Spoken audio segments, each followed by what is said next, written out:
Hi everyone, I'm Julia DeMacos, also known as the Gardening Girl, and today I have another tip to share with you in my seed starting series. This is another technique that I think is really effective to get your seeds started, and it's different than ones I've shown you before. Let's get started. This is a wooden seed tray that I had built, and you can see it's this tall. So it's about, I would say, it's the exact size of a seed tray. You can see underneath here, and it fits perfectly. But it's just made out of wood. There's holes drilled at the bottom. And what I've done is I have filled it with my seed starting mix, and there's a link above. You can take a look and see exactly what that involves and what it is included in that mix. But here I have basically like a mini raised bed. This is how I'm seeing it. And I have sown my lettuce seeds in here, ones that I want to put out in the garden, and they're up to this point. I've got 1, 2, 3, 4, 5, 6, 7 varieties of lettuce here. And then over here I have 3 varieties of radishes. This one, and this one. So what I'm going to do is I'm going to take this little wooden seed bed. I'm going to bring this to the garden, or I'm going to bring it to my greenhouse. But what I'm going to do is I'm going to start growing this outside immediately. And because these are early spring vegetables, they will harden off on their own and they will sprout when they are ready. And because they'll be sprouting outside, they will not need any kind of hardening off. They can go directly in the garden. But my intention is to do succession planting with this little wooden bed.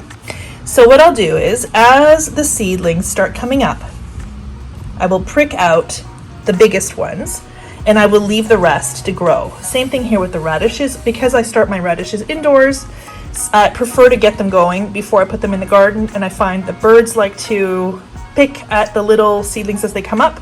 So instead, they're going to be growing in here, and as the largest ones come up, I'll prick those out and I'll transplant them directly to the garden without any hardening off, and then the rest will fill in. And it will take time because each seed grows at its own pace. They don't all come up at once. When you're seed starting, you'll find that some are larger, some are smaller. So my intention is to prick out the largest, let the other ones grow on, and then as they're ready, I'll plant those out, and that'll cause spacing in time between the different seedlings that I'm putting out, creating a sort of succession planting.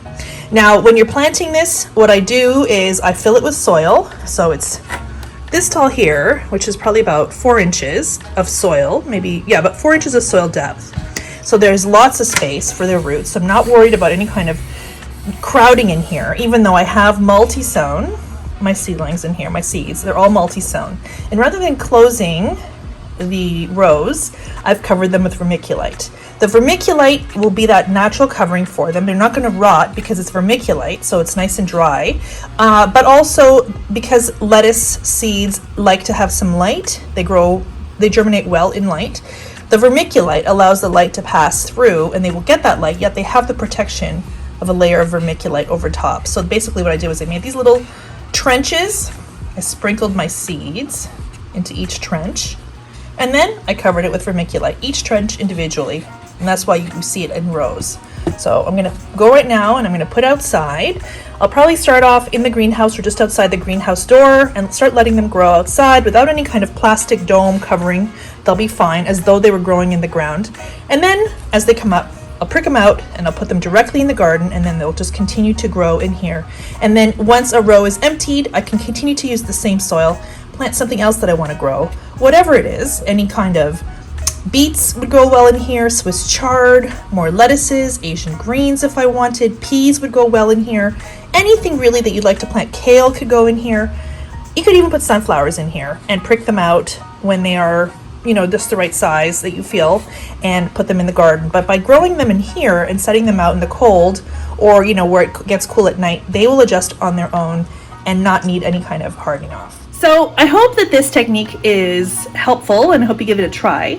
All you really need is a wooden seed box. You can build one easily from leftover wood pieces, or if you have something else that you could use, maybe a box in general, even a cardboard box, something thicker, or an old antique box.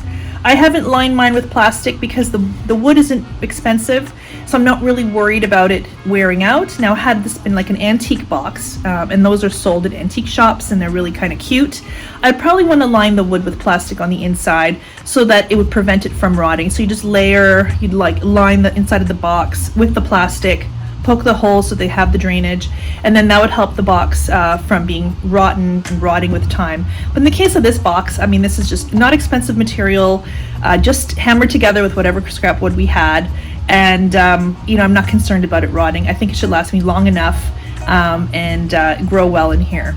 So I hope you give this technique a try. If you do, please let me know, leave me a comment below. As well, be sure to click the like button so I know that you like my video, and please subscribe to my channel and click the notification bell to be notified of any upcoming videos as they come up. Look forward to speaking to you all really soon. Hope you're all having a great day. Happy gardening.